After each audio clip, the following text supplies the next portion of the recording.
Assalamualaikum dan hai semua. Hari ni kita nak cakap pasal satu tarikh yang kadang-kadang kita terlepas pandang. Hari Ayah. Tahun ni Hari Ayah jatuh pada 15 Jun.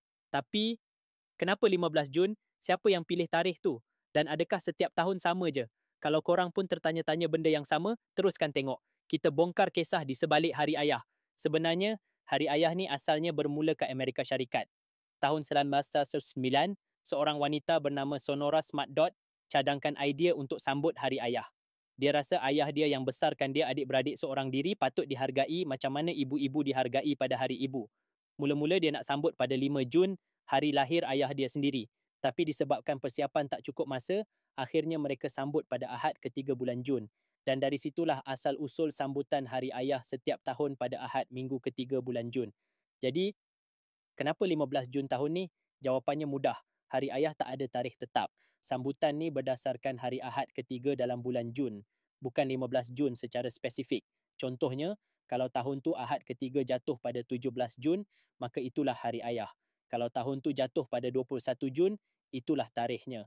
Tahun 2025 ni, Ahad ketiga bulan Jun jatuh pada 15 Jun. Tahun depan, lain pula tarikhnya.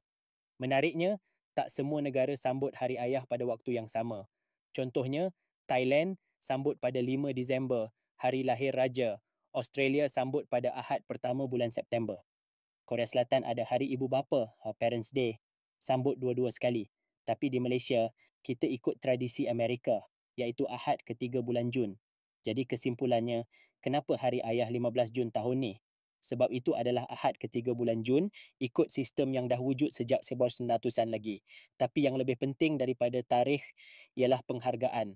Tak kisahlah korang sambut hari apa pun, kalau korang masih ada ayah, ayah tiri, ayah angkat atau sesiapa yang berperanan sebagai ayah, ucapkan terima kasih, doa, telefon dia atau belanja makan. Kadang benda kecil pun boleh buat hati ayah rasa besar.